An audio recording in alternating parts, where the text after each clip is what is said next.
जिंदगी concept clear है। नौकरी एक ही करनी थी, वो मिली नहीं। उसके बाद नौकरी करनी ही नहीं थी सर। मैं किसी की नौकरी कर ही नहीं सकता सर, किसी की। वो तो हमने अपनी अम्मा का नहीं सुना। वो हमेशा हमसे कहती रही, निकाल देंगे घर से, निकाल दो। उन्होंने मुझसे कहा कि भिखमंगे हो गए हो तुम, अब जिंदगी भर मेरे टुकड़ों पे जिंदा रहोगे।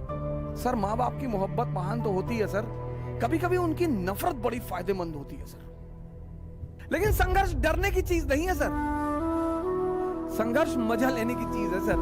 कोई नहीं है, कोई किसी को फोन मिलाओगे काट देगा। जो संघर्ष से डर गया वो मर गया।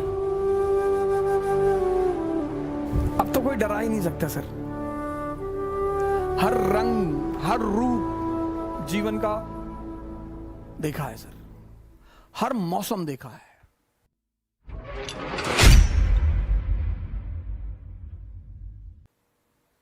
जिंदगी कॉन्सेप्ट क्लियर है। नौकरी एक ही करनी थी, वो मिली नहीं। उसके बाद नौकरी करनी ही नहीं थी सर। मैं किसी की नौकरी कर ही नहीं सकता सर, किसी की। मैं जिसके भी साथ काम करता हूं उसको एक बात स्पष्ट तौर पर बोल देता हूं, हुक्म मत चलाना।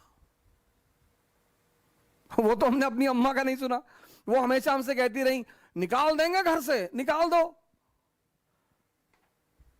अब राजा मनकापुर थोड़ी हो कि 10,000 बीघा खेत है तुम्हारे पास, निकाल दोगी। कितना खेत होगा? 15 बीघा होगा, 20 बीघा होगा, 30 बीघा होगा, बहुत होगा 50 बीघा होगा। राजा कुंडा थोड़ी हो कि 1,00,000 बीघा खेत है, निकाल दो। 15 बीघा खेत के लिए गुलामी, धमकी मत दो।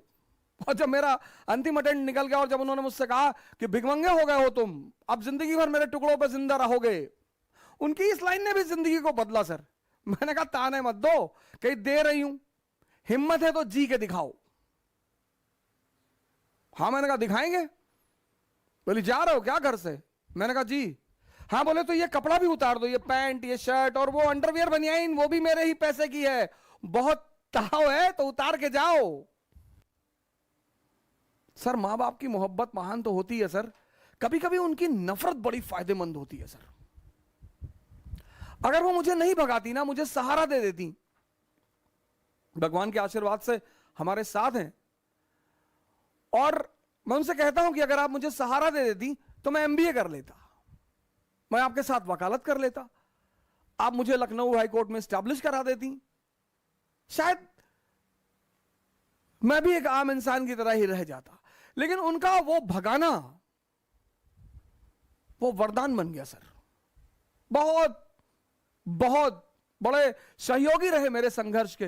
मोहम्मद हुसैन भाई हैं, पता नहीं हो सकता कहीं मुझे बैठकर सुन रहे हो। किसी जमाने में विमर्श नाम की इलाहाबाद में कोचिंग चलाते थे सर। वो मुझे पढ़ाने के बदले में सिर्फ खाना खिलाते थे, पैसे भी देते थे, कभी कभी मूड करता था तो पैसे भी देते थे और बड़ी मदद करते थे। और मैं उनके साथ मनमोहन चौराहे पे मस्जिद है, मैं वहीं पे उनके साथ कभी कभी रहता था। अटाला ले जाते थे कबाब और रोटी खिलाने के लिए सर। वो मेरे संघर्ष के बड़े महत्वपूर्ण साथी हैं सर। इंसर्च एकेडमी चलती थी, कुंदन राय भाई हमारे, पता नहीं हो सकता शायद हमें कहीं सुन रहे हो, उन्होंने बड़ी मदद की सर। सबसे अहम आदमी जो रहा, जिसका नाम मैं लेना चाहूंगा, वह है सुरेश सिंह। एटीएन एकेडमी चलाते थे सर। वो पहला आदमी है मेरे जीवन में जिसने मुझे एक अच्छी रकम मेरे हाथ में रखी पढ़ाने के एवज में। अरे कहा हो जा सर, आप पैसा ले जाइए और कभी आपको जरूरत हो तो हमसे मिलिए। अभी इलाहाबाद हाईकोर्ट में वो प्रैक्टिस करते हैं सुरेश सिंह, बहुत मर्दाने किस्म के आदमी। अभी तो काफी दिनों से मेरी बातचीत उनसे नहीं हुई, लेकिन उनसे बड़ा अच्छा वो रहा। फिर मैं दिल्ली चला आया, मेरे एक बड़े अहम सहयोगी रहे नीरज तिवारी जी, उन पर तो मैं एक अलग क्लास ले ही लूंगा। बड़ा रोल रहा उनका मेरे जीवन में। और मेरे मित्र हैं मनोज जायसवाल, अभी वो एक इंटीग्रिटी आईएएस करके संस्था चलाते हैं। उनका एक बड़ा अहम रोल रहा, बड़ी बहुत जबरदस्त सहायता की उन्होंने मेरी मुसीबत के वक्त में। और नीरज भारद्वाज जी हैं, राव आईएएस में पढ़ाते हैं, ज्योग्राफी पढ़ाते हैं। के बशर साहब हमारे इकोनॉमी के टीचर हैं, उनका नाम लिए तो मैं वो बात ऐसे बड़े सारे लोग हैं, मैं सबका नाम तो लेना ही चाहता हूं। और कभी मौका मिले तो इन लोगों का जो एक ऋण है मेरे ऊपर, वो ऋण भी चुकाऊंगा सर। लेकिन संघर्ष डरने की चीज नहीं है सर, संघर्ष मजा लेने की चीज है सर। कोई नहीं है, कोई किसी को फोन मिलाओगे काट देगा। जो संघर्ष से डर गया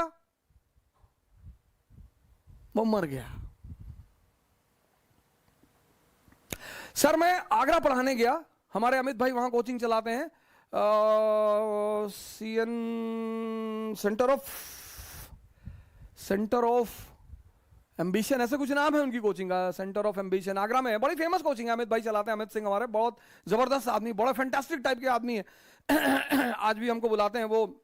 आप आगरा एंटर करेंगे तो एक चौराहा पड़ता है, वही चौराहे पे उनकी कोचिंग है, सेंटर ऑफ एक्सेलेंस या सेंटर ऑफ एम्बिशन, ऐसे कुछ नाम है उनकी कोचिंग का। तो मैं उनके यहां पढ़ाने गया, क्लास लेने गया, तो सर मेरे जो कपड़े थे पढ़ाने वाले वो गीले थे, पैसा था नहीं जेब में, और कॉल आ गई कि भाई आपको वहां आके पढ़ाना है। मैंने कहा यार वहां पढ़ा देंगे तो 10-20-25 हजार रुपए मिल जाएंगे। तो सर नीरज तिवारी ने क्या किया, वो जो मेरे कपड़े गीले थे वो बंदा, हम यहां से आए सराय काले खां, और सराय काले खां से हमने बस पकड़ी और हमें आगरा जाना था। तो वो रास्ते भर वो मेरी शर्ट को बाहर ऐसे लटकाए रहा कि हवा चलेगी तो सूख जाएगी।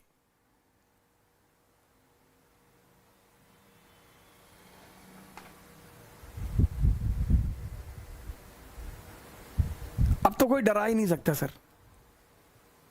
हर रंग हर रूप जीवन का देखा है सर, हर मौसम देखा है, हर चीज बनाना जानते हैं।